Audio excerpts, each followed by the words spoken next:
Breaststrokers are unique, right? We're almost our own sport.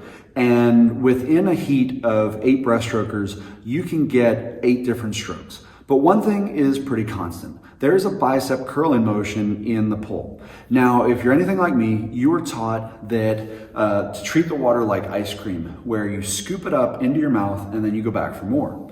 The problem, at least for me, was that my biceps couldn't handle doing this for 100. And by the time I got to the last 15 yards of the race, my biceps were just gone. I was spinning my wheels. By the time I finally got to the wall, I couldn't get out of the pool. By the time I finally got out of the pool, my arms were stuck like this because the pain was just excruciating.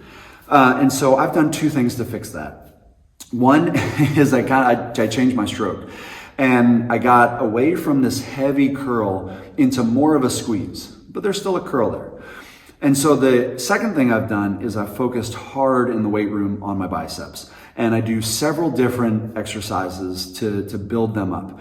The first is your classic seated bicep curl with your elbow in your thigh for stability, so you're not rocking, swinging, doing all this, and it's just curling up and back down like normal, and it's at least 8 reps because it's a simple movement involving just one joint.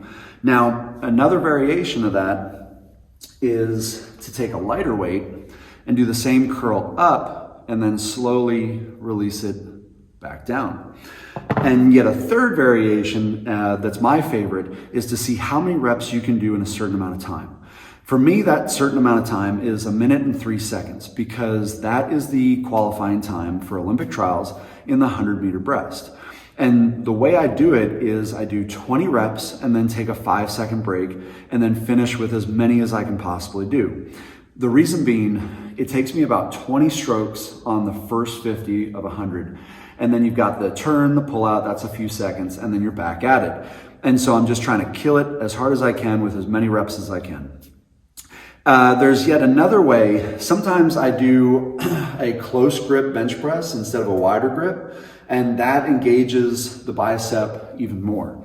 But for all that bicep work, you got to make sure that you're still working the triceps so that you're balancing front and back. Good luck.